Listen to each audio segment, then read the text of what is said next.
Let us talk about public service and civil service. This is a very important topic in civic education. It appears in your exams every year.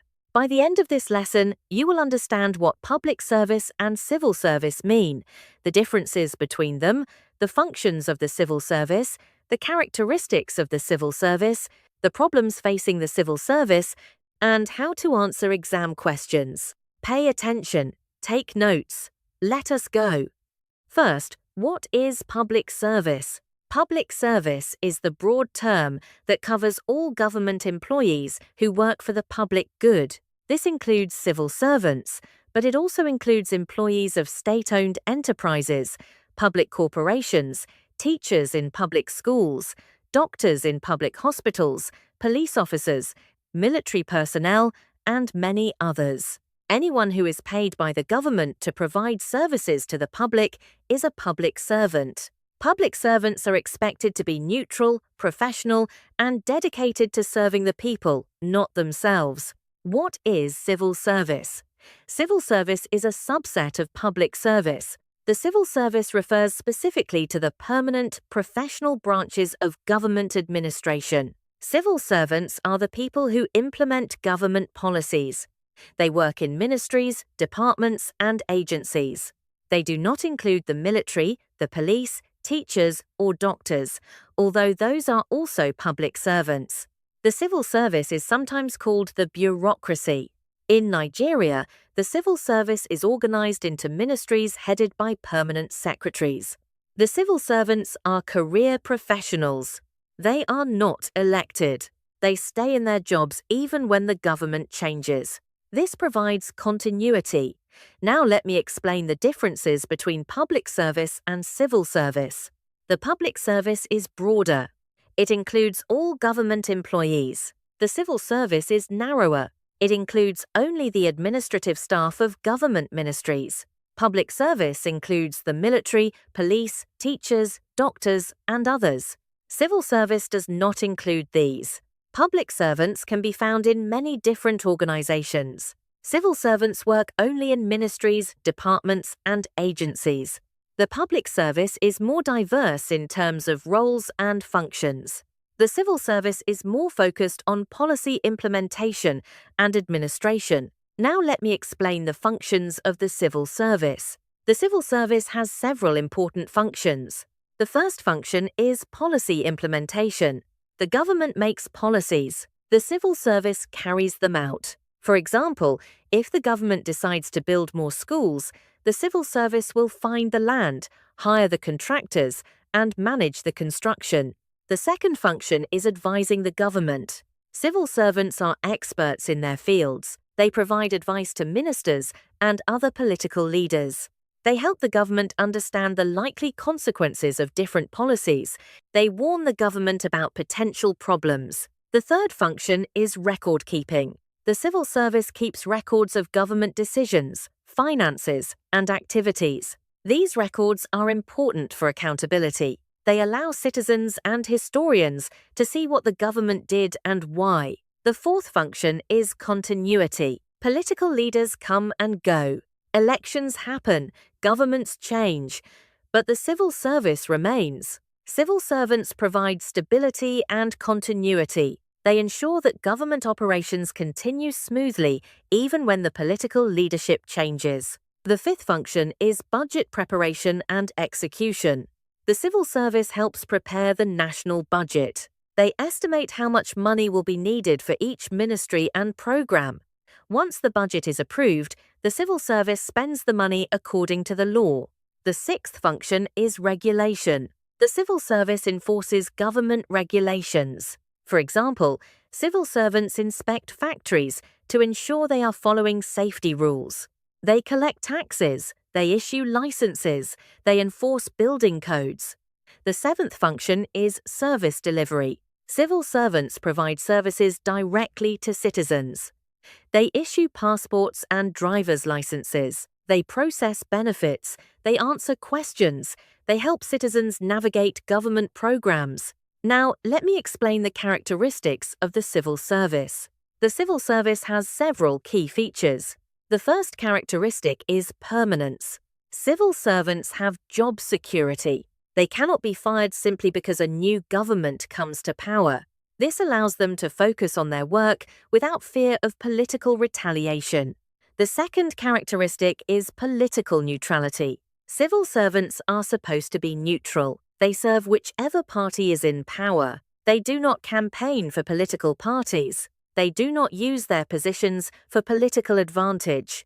They implement the policies of the elected government, even if they personally disagree. The third characteristic is anonymity. Civil servants are not supposed to speak publicly about government policies. The credit or blame for policies belongs to the political leaders. Civil servants work behind the scenes.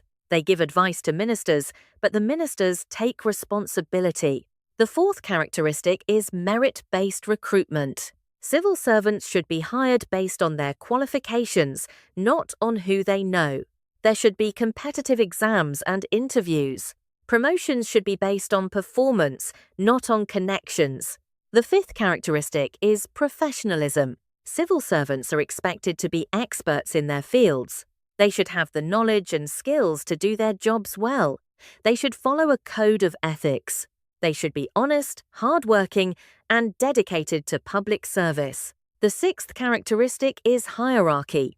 The civil service is organized in a clear chain of command. Each person knows who they report to and who reports to them. Orders flow down from the top. Information flows up from the bottom. This structure helps ensure that work gets done efficiently. Now let me explain the problems facing the civil service. In many countries, including Nigeria, the civil service faces serious problems. The first problem is corruption. Some civil servants demand bribes to do their jobs. They steal public money. They award contracts to their friends and family. Corruption wastes public resources and undermines trust in government. The second problem is inefficiency. The civil service can be slow and bureaucratic. Simple tasks take too long. There is too much paperwork. Decisions are delayed. Citizens become frustrated. The third problem is overstaffing. Many civil services have more employees than they need. This is called bloating. It wastes money on salaries. It also creates inefficiency because there are too many people doing too little work. The fourth problem is understaffing in critical areas. While some parts of the civil service have too many workers, other parts have too few. There may not be enough doctors in public hospitals or enough teachers in public schools. The workers who are there are overworked. The fifth problem is low morale. Many civil servants are underpaid. They work in poor conditions. They see corrupt colleagues getting rich while they struggle. They feel unappreciated. This leads to low motivation. They do the minimum required and no more. The sixth problem is political interference. Sometimes political leaders pressure civil servants to break the rules. They may demand that contracts go to certain companies. They may ask civil servants to ignore violations. Civil servants who refuse may be transferred or fired. The seventh problem is lack of accountability. In many civil services, there are no effective mechanisms for holding civil servants accountable. Poor performance is not punished. Good performance is not rewarded. This creates a culture of mediocrity. The eighth problem is outdated technology and procedures. Many civil services still use paper records and manual processes. They have not adopted modern information technology. This makes work slower and more error-prone. Now, let me explain solutions to these problems. How can the civil service be improved? The first solution is to fight corruption. Governments should strengthen anti-corruption agencies. They should protect whistleblowers. They should prosecute corrupt officials. They should make government spending transparent. The second solution is to reform recruitment and promotion. Hiring should be based on merit, not connections. Promotions should be based on performance, not seniority. The third solution is to use technology. Computerizing records and processes can reduce delays and errors. It can also reduce opportunities for corruption by making transactions more transparent. The fourth solution is to right-size the workforce.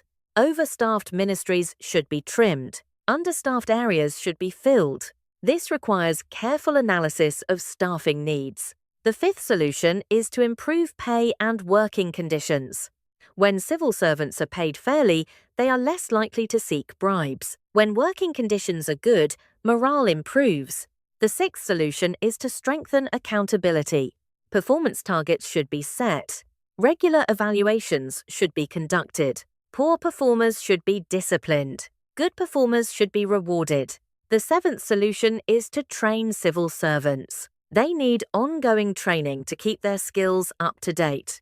They need training in ethics, customer service, and technology.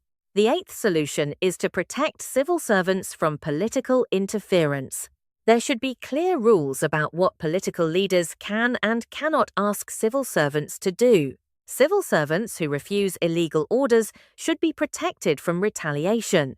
A common exam question asks you to distinguish between public service and civil service. Here is a sample answer. Public service is the broad term that includes all government employees, including civil servants, military, police, teachers, and doctors.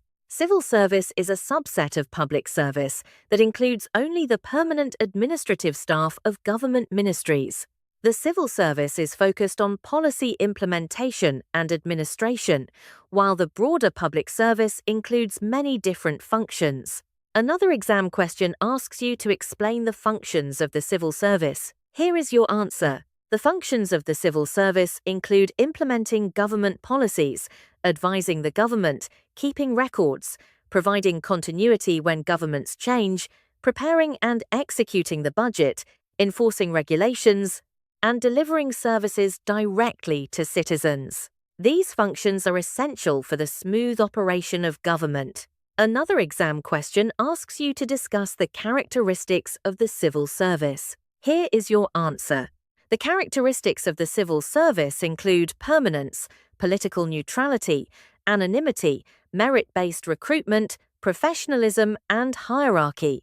These characteristics are designed to ensure that the civil service serves the government effectively while remaining neutral and professional. Another exam question asks you to identify the problems facing the civil service. Here is your answer.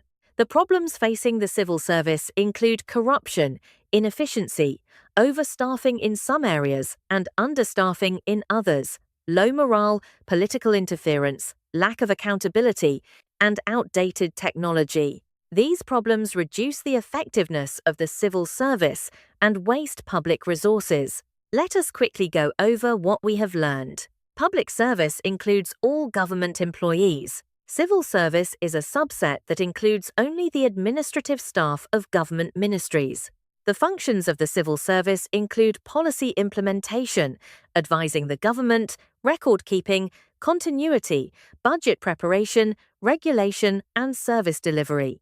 The characteristics include permanence, neutrality, anonymity, merit-based recruitment, professionalism, and hierarchy. Problems include corruption, inefficiency, overstaffing, understaffing, low morale, political interference, lack of accountability, and outdated technology. Solutions include fighting corruption, merit-based recruitment, using technology, right-sizing the workforce, improving pay and conditions, strengthening accountability, training, and protecting civil servants from political interference. That is what you need for your exam. Practice these points until you can say them without looking at your notes. When you are ready, move to Topic 8.